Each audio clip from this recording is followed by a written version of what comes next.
Strict parenting or lenient parenting? Does strict parenting lead to rebellion? Or does free range parenting lead to lack of structure? Let's talk about it.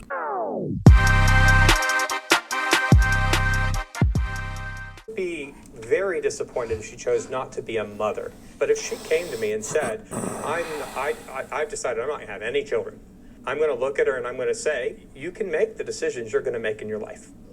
I have raised you to be an independent person capable of making your own decisions. I am grossly disappointed that you've come to that conclusion because I don't think you're going to find happiness there. I don't know how safe it is to be like, you'd be disappointed if she didn't follow through with what you had wanted for her. Welcome back to Middle Ground. My name is John, and I am a dad. And so I'm looking forward to moderating today's discussion between strict parents and free-range parents. I've secretly checked my kid's phone. Will the agreeers step forward? I think strict parenting is actually better in some ways. It just depends on how you do it, to be honest. It depends more on other inputs than free range versus strict. But I think strict parenting produces kids who are disciplined a lot of the time, and the habits you build early, whether you like rebel and crash out against those, you're going to end up having those habits, you know? Free range, I feel like kids can end up being like, it's really like a cluster as to what they end up becoming.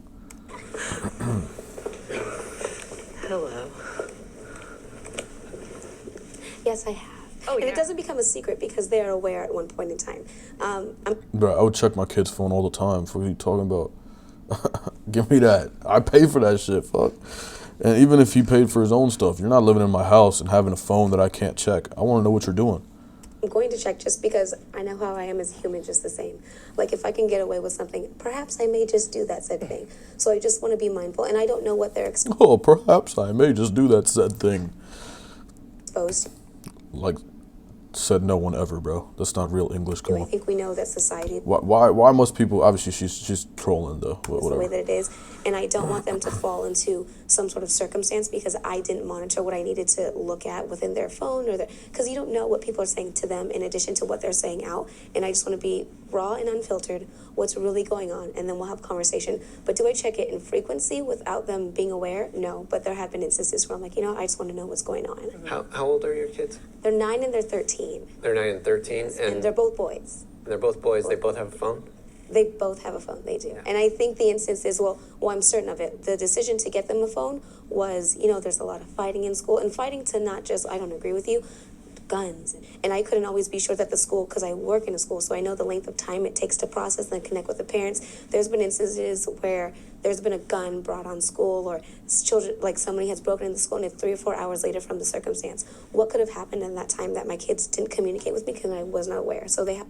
True, but you can't really, that I'm not even worried about. I'm worried about, like, am I going to find a text from his plug and shit? Is this dude, like, DL? You know what I mean? That's what I'm trying to figure out. I'm not even going to be, like, on him like that. Like, if he's doing something, I'm going to be like, yo, this what you're doing?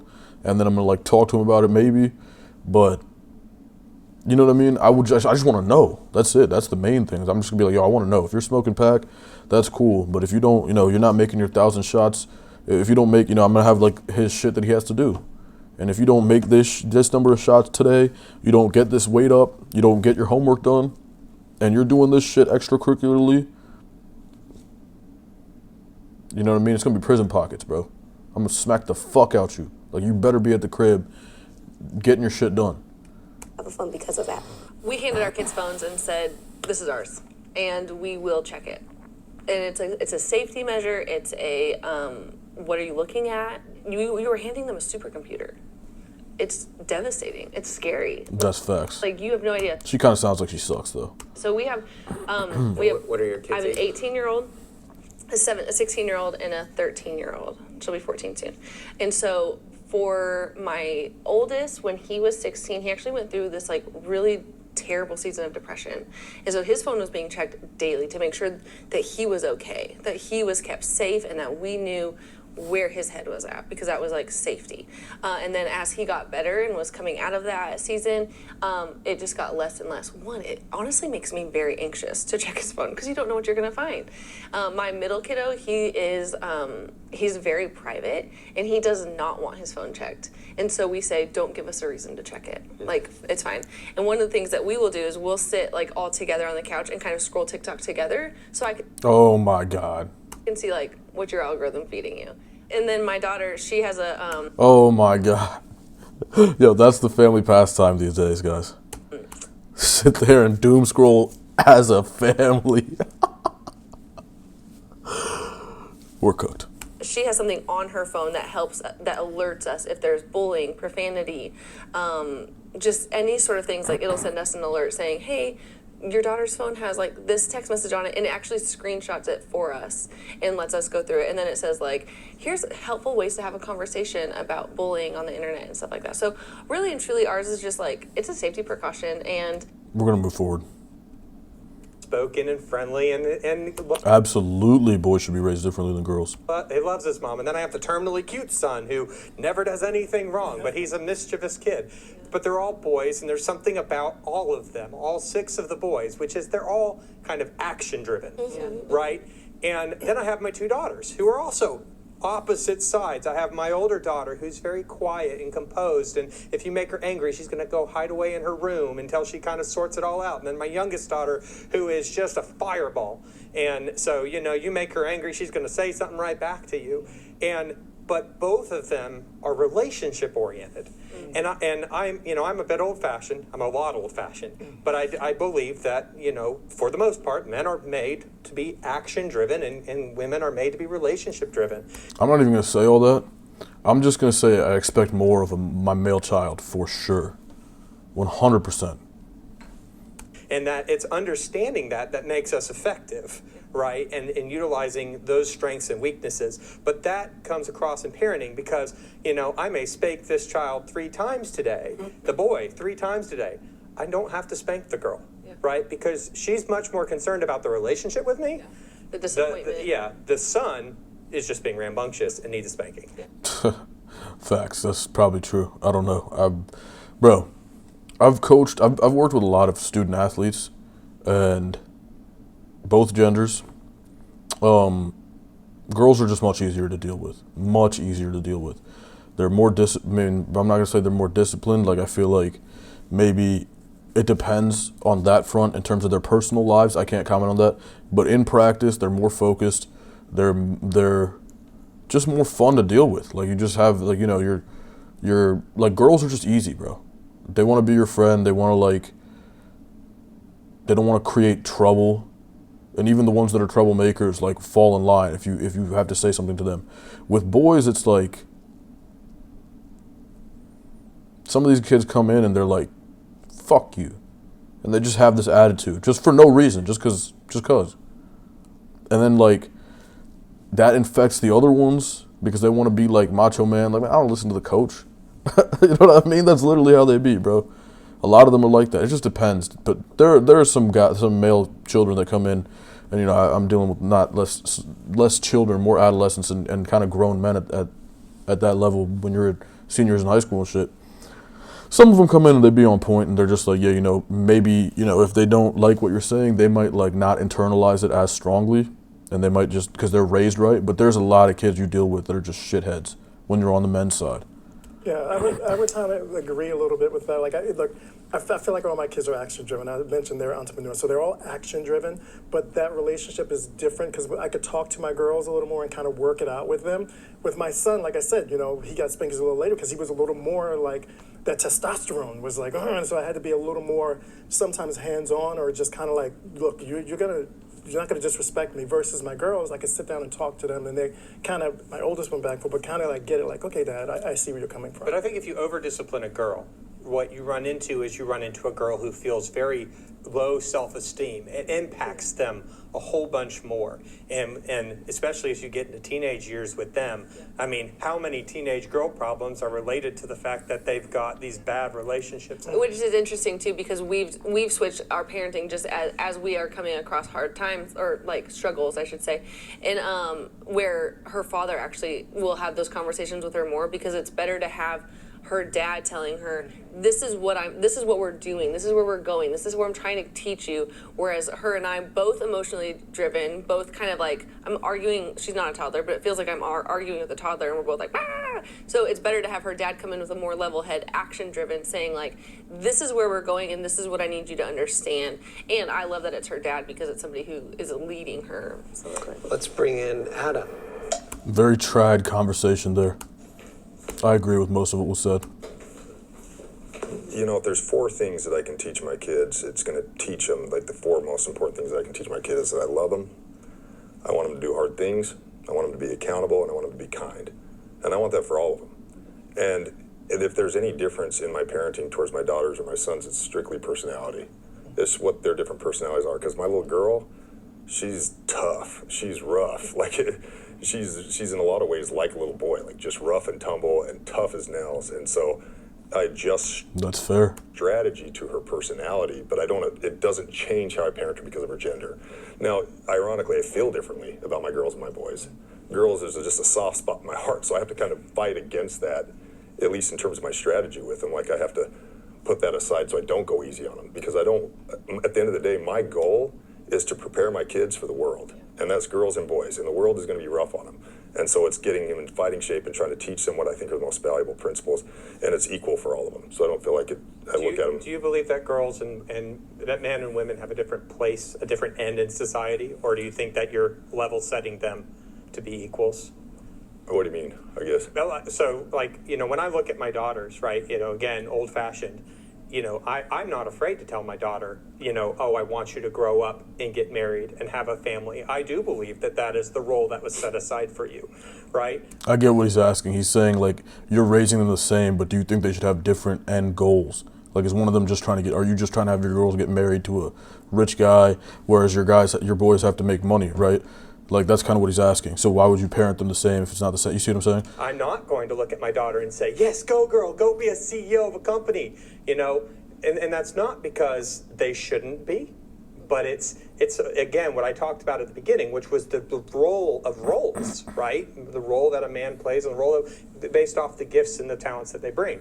So I'm curious, you say that you raise them the same, right? Are you raising them to achieve the same things, or do you think that there will be a natural divide there? I'm raising them to achieve the same thing, in that I want them to go out and do what they want to do with their lives. That's what I'm raising them to do. Now, I happen to think my girls are going to be far happier as mothers than they are as a CEO or anything else. I'm far happier as a father than in anything else I do. So I teach them those things of what I think. Fair. I like what this guy's talking about. I don't necessarily agree that you're doing it. I think that he's labeling it as a personality difference, and that's his impetus for raising them differently. But I think at the end of the day, you're raising your girls differently than you are your boys. But I get what you're saying and the philosophy and mindset behind what he's saying. Is like most valuable in life, which I do think the traditional family to me is the place you're going to find the most. It's not even going to be an issue. Everyone's going to be doing what they want to do. I think that I'm not going to answer this question, okay? Absolutely normal, because we have to establish. The thing about transitioning at an early age is that some people say, I wish I would have transitioned earlier. I've actually met people that say that. But I think the risk of someone transitioning and ending up being wrong because they made a decision when they were really young, before they really understood things fully, before they were ready, and started taking chemicals in their body, that's a very high risk. I don't think I would allow it with my kid, personally. Now, obviously, once they're gone, there's nothing I can do about whatever they choose to do. So it is what it is. But I suspect that my children probably would not transition anyway because of the way that I would raise them. I think that that's just something that wouldn't be something that was visible to them or commonplace. So I don't think it's gonna happen. Safety first. And I'm not saying that there's anything wrong with transitioning. I know people who've transitioned, great people, but from what I know about myself and how I would parent, I just don't foresee it being a possibility. But that's my stance on that. And then as they grow, you're able to communicate more. And I think that's exactly how we've raised our kids. There's a little bit of spanking that moved to like the quick adjustments of a hand slap or the sassy little like flick, like, oh, you can't say that. Like, that's not kind. Or that, not My something. mom was a pinch. Yeah, pinch. Something, those little things, right? Those fast moving, like, Yeah. But then as they get bigger, you have the conversations because it's not a life or death situation. It's a, like, we can all calm down and have a conversation about it. Yeah, I think so much of this conversation is about fundamentally child development, Yeah. right? A kid is never the same from the time they're 2 years old to the time they're 10 years old to the time they're 18. And there are different strategies that you're going to implement in parenting at different ages. Absolutely. So it just makes sense. For me, it seems like it's stopped for all three of my kids. I have a baby now that's 13-month-old I mean, that hasn't been spanked. buddy, you spanking a kid is probably a bigger deal than the rest of these motherfuckers. But I've stopped about 5 because the spanking is intentional and it's for a very specific consequence, like this articulated. So it's not just for anything that they do wrong. It's like, this is what capital punishment is in our home. I agree It's for, he has a role for it. I understand that. with that. And so 5. they Five, don't okay. break those rules anymore. Like What are- that what are some thing that's- examples? Is if they are disrespectful to me or their mother. Right. And anything else is another consequence. This is how I've done it. But that is articulated. They know it. When they get spanked, it's not emotional. I'm not mad at them. I sit down and explain, you know why you're getting spanked? I do. You know, I don't want to do this. I hate this, but this is the consequence. What's funny though is with the disrespect, we used what we called sassy sauce, which is just apple cider vinegar. And so wife too. instead of spanking, and I have 2 older boys and a younger daughter. The thing about capital punishment is, I think capital punishment means like beheading, right? Corporal punishment, if I'm not mistaken, could be wrong. The thing about it is, it's gotta come in a moment of rage, bro. That's when they fucking put the fear of God in them motherfuckers. I'm telling you, bro. I'm telling you, that's reality. That's how I, learned not to do certain shit. It's not that I even learned, it's just that I wouldn't do it. And it was, the intended result was there. Because when you do that shit out of straight anger, like, bitch, what? Did you just test me, kid? I'll fucking smack the shit out of you. Bop! Then it's like, okay. This guy, he might fly off the handle and fuck me up. I'm scared. And let's be real. You're gonna say that that's not what it's for, and you want them to have consequences. You don't want them to be scared of you. That's what it's for. Okay. If you're gonna hit your kid, that's what it's for. Right? You ever had a dog? Like, it's kind of the same thing. Like, you don't beat the fuck out of your dog, but like, they poop in the room for the 6th time. You might be like, motherfucker, bah. You know what I'm saying? And then they don't poop in the room anymore.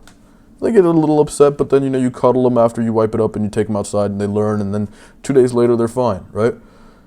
That's the idea. So my boys were like, I don't want sassy sauce. And I was like, then you need to apologize for how you're treating me and how you're speaking. So a little sassy sauce goes a long way. Let's bring in our disagreement. And that shit, I'm telling you, is not going to work with an adolescent. That motherfucker will spit on you and walk away. You better have put the fear of God in that motherfucker. I mean, he better have a man in the house, though, because I don't know if she's going to get the trick done. I don't know. Once I got stronger than my mom, bro, I never listened to her, ever. You want to start something? Well, I was just wondering, how many of you were spanked as kids? Okay. So I was never spanked. I was threatened, and my mom would I remember she would come up to my room with like a metal spatula and like put it on my dresser when I was supposed to be in bed and say like, if I have to come up again, I'm going to use it. Never hit me. To me, I was just taught it was wrong to hit people, anyone. Never mind like someone that you're supposed to love the most, So I, like the thought of hitting a child to me makes me like sick. Can I ask Pussy. you if your mom was I'm not saying do it all the time. I'm not saying do it abusively, but come on. like putting things on the table, saying don't make me use it, but you never saw her use it. As you got older, did you ever look at it and be like, she's not going to do it, and then you would still do things? Maybe. I think that kind of connects with what everybody has mentioned thus far. Like, you mentioned child development. You mentioned kind of how you grew up. How I grew up, I got spanked like 5 times because I got it. But my sister, well, people in my family. It was it was every day. They're the ones, as you know, they've reached adulthood, who are the most problematic ones. So I understood at that time. I'm like, oh, this is not the way to like administer the appropriate correction and or the discipline, because I could see you guys and you got it like from 0 to 50, and like nothing has been beneficial for you. So it's just like how I parent my children, but children are different. So not like you're mentioning that suffice. It's a mesh thing. It's a mesh thing for sure. It depends. They want to do and have Gentle parenting leads to weak kids. fun, and my mom used to with me all the time, and I didn't like it, so I'm just going to be like this free range mom. So my son, he was doing good for a long time. He was hanging out with his friends, and then he's always wanted to be with his friends, never wanted to go home. I'm like trying to be just this chill mom, not really knowing what's going on over there. The next thing I know, my son is talking about, Mom, I got high today with my friends. I'm like, high? What do you mean you got high? It got so bad where he was like overdosing and always calling me to school, like he's up here again, he's overdosed, he's in the hospital. And I'm like, dang, all I was trying to do is be this free range mom where he could just be free and do what he want to do, have fun, be with his friends. And now everybody telling me like, you failed your son. And now he's like with his father in Louisiana. And so, yeah, so I just feel like you can't be free range. You have to be like a balance.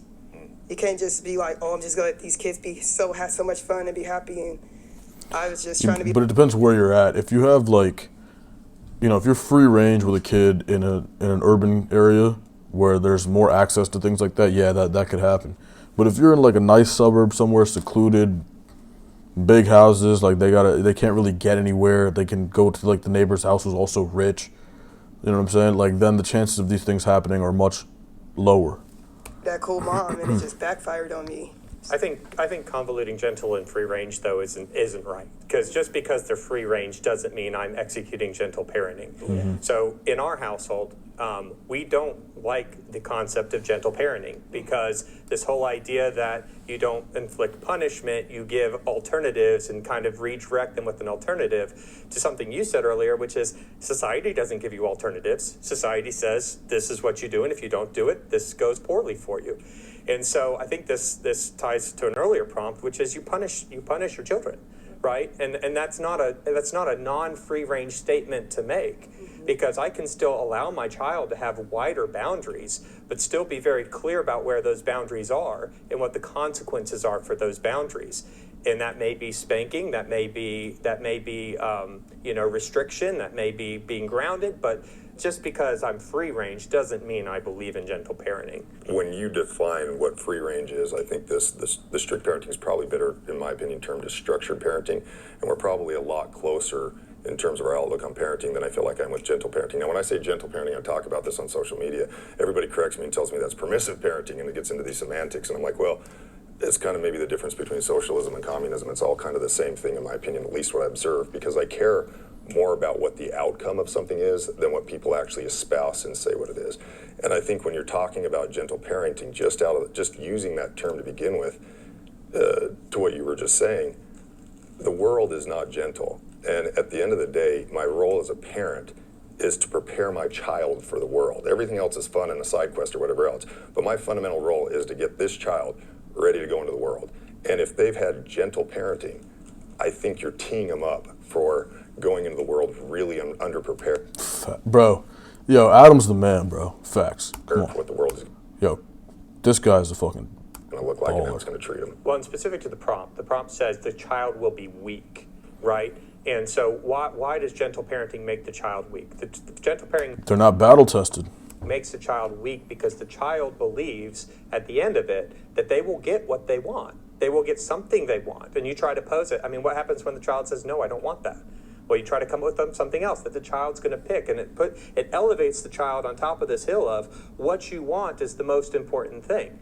And that makes a selfish, weak child that cannot handle when somebody looks at them and says, sorry, you can't have that. Well, and they go into the workforce and their boss isn't going to be like, oh, how did you feel about not getting the job done? Why did you feel that way? Let's talk about an alternative way for you to get the job done. It's going to be like, no, why did you do it?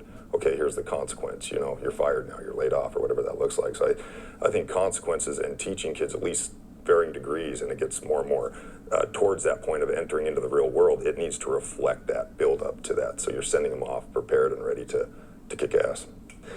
Let's bring in our disagreeers. How do we define weak before we want to categorize it as weak? Because we could say that they failed or they didn't do well or they're however it looks like, but weak I think has such a different connotation to what I think gentle parenting leads kids to do as I see it in my classroom and on the playground with my other children. Where I came from was that stern parenting and my free range, you know, and we battled as we were raising our kids back and forth. What I do know is that more structure as they were younger, we talked about the spanking and blah, blah, it worked. But that structure can turn against you. Me becoming more gentle as my kids started getting older and them able to come to me and talk to me about things definitely helped them in their lives. And they talk about that now because they could come home and talk to me about situations that was going on. You know, it wasn't just a situation of like, no, you do this, you go out, you drink, you go out, you have sex, you go out, you do this, I'm gonna come down on you with a hammer. I wanted them to understand, it's your life. If you go out there and do this, I'm gonna be sad, but it's gonna be the consequences that you're gonna have to face. So I feel like it's a combination, like you guys were saying, it's a combination of the parenting. At certain points, you have to be that stern parent. You have to have that backbone. But I don't think being gentle with your kids and talking to them and listening to them will make them failures. I just don't. My daughter's lost her. That's not what gentle parenting is, though, right? Gentle parenting to me means like very little consequences, more incentivizing, and just relying on that as the main method of parenting. I don't think that's the way to go. Look, I don't have kids, but I've dealt with kids. At the end of the day, if they respect you, everything's going to go well. It's that simple. If they don't respect you, shit's going to be ass. I've been on both sides of that coin. And it doesn't matter what you do and what methods you use. If they don't respect you, it's going to be ass. And if they respect you, it's going to work. Because they're just going to listen to you. Virginity long after all their friends. Why? Because sex wasn't a taboo thing. Now, the way I was raised, you don't do it, you don't talk about it. I was raised in a Baptist church, you know. But being able to talk to my kids about sexuality and what they with their bodies, they were understood. It was not you hiding it from daddy. You know, it was, that's you and that's your decision. If gentle parenting solely means communicating with your kids, I'm a huge proponent of that. I absolutely believe in gentle parenting and communicating with your kids and having them be able to talk to you and talk through things with them without making them feel shamed. But if gentle parenting means we're going to avoid like consequences because we're going to talk about your feelings and we're going to really just try and circumvent any sort of negative feelings in this or any sort of consequences that might create a negative feeling, that's something I'm very much. No, I agree. I was just going to ask. I mean, so gentle parenting is a thing. I mean, that's a construct. Yeah. Is there anybody in this group that feels specifically like you know what that gentle parenting construct is? What I think gentle parenting is the avoidance of consequences or avoidance of correcting behavior and then making excuses for your child on why they're acting that way, right? So, for example, I know this person that, you know, their child does act out quite a bit and it's not just a one-time thing, it's like multiple people saying it, and then the mother is like, oh, you know, well, he's just very young and he doesn't understand. And this child don't necessarily agree with one religion. I'm okay with my child rejecting the ooh, this is a tough one. The religious piece. You gonna let your kid pick your own religion? In this day and age, it's tough for them to be traditionally religious, man. It's tough. Even for me growing up, it was tough. Or another. Now, with my daughter, I would say I would introduce them to the religious beliefs that I hold, and I would introduce them to other religions, and I would tell them to take everything with a grain of salt and understand that there probably is a higher power out there, and it's their journey, but they're going to listen to me. I am God. At the end of the day, you don't got to listen to God. You got to listen to Ravi Muley. when I had her, my family was a little upset that I didn't choose to baptize her. And my thing was, I want her to find religion on her own. I want her to find beliefs, whether it's God specifically, whether it's a higher power, whatever she decides, because I think ultimately what I want her to be is a good person, right? And I do think that every religion has good things and different things. I don't think one religion has it right. So if she comes to me one day and said, you know what, Mom, I'm an atheist, I would, I honestly would kind of approach it with curiosity and tell me why, tell me what's going on. As long as your atheism comes with the foundation of being a good person, I don't see the problem in that. I have raised my children with a faith, with believing that Jesus is the Son of God, and that is what I have offered them. I have taken them to church. They've watched VeggieTales. They know the Bible, and it is now up to them. Is VeggieTales a Christian thing? Is that a Bible thing?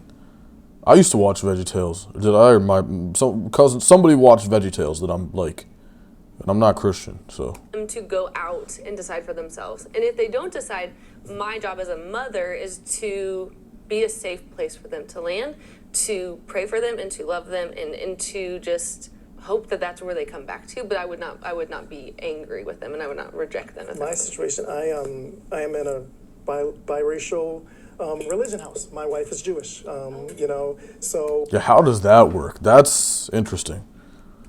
Because Judaism says that if you're not Jewish, then, you're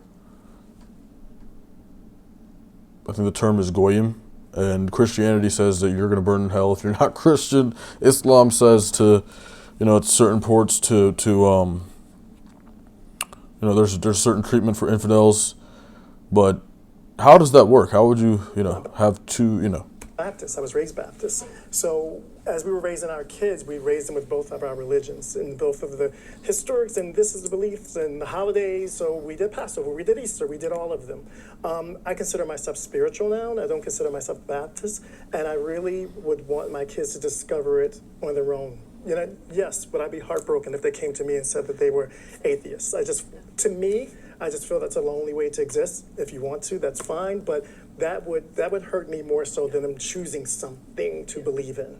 And so I was raised very religious, and it served me well in a lot of ways, and I raised my kids in the same religion that I was brought up in. But the older that I've gotten, the more it's apparent to me that religion is basically middle management. It's man-made, and so it can be a tool that's effective for helping us draw closer together. It also could be a tool closer to God. It can also be a tool that keeps us further away from God and gets us focused on things that isn't from God.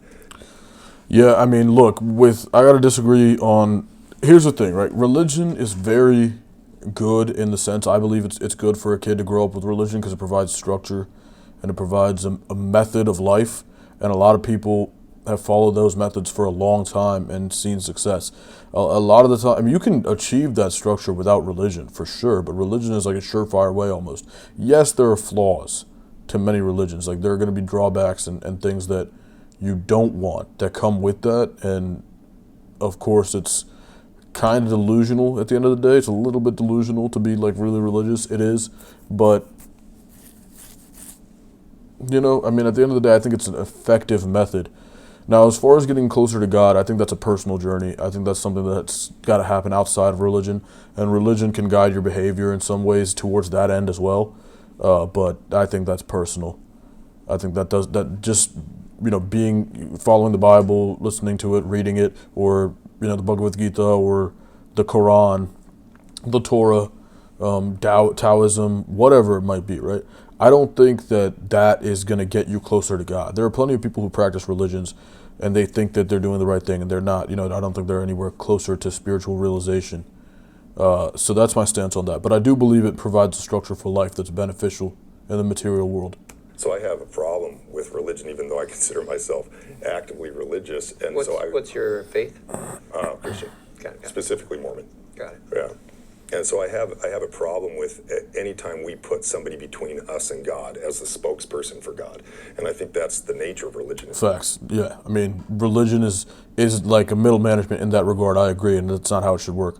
And it's not how you're going to find God either. I feel that I've gotten closer to God, and that's a personal thing. That's completely independent of religion. Is to say, hey, we know what you're supposed to do. We know what rules you're supposed to follow. We're going to dumb down these very complex things into simple Sunday school answers. Memorize those when you're told. Oh, and by the way, pay us money while you're at it. And there's something in that that's just really dishonest to me, and it rubs me the wrong way. However, at the same time, there's so much value in religion too, so it's a mixed bag, and I find that having that kind of framework, speaking of parenting and stuff, religion can be that, especially for kids, where you can teach them collectively, this is what we center around, or these types of values. And so ultimately, though, if my child came and said, hey, I feel this way about your religion, and I'm more interested in this religion, I'd actually be interested with them. So I'm Roman Catholic. I was raised Roman Catholic. I left my faith in high school and didn't come back to it for a few years after I graduated high school. And now that I've come back, we are raising our kids Catholic. So I'm very confident in our belief system, and that I believe that it is the truth. That being said, I also, because of my own experience. Yeah, I respect it. I respect what he's saying, and I think he was going to get into, based on his own experience, he's okay with them kind of deviating a little bit. But you know, you guys can go ahead and check this video out independently. Go look at what he's saying. I think that I've gotten about as much value as I can out of it. So I'm gonna dip. But man, look, I love y'all. I appreciate you watching. If you watched this far, please drop me a like, comment, subscribe, and let me know in the comments too what you want me to talk about next. What should I react to? Give me some suggestions, okay? I'm always down to listen to my people's shit, my people's suggestions. So, yeah, man. All right, love y'all, man. Peace.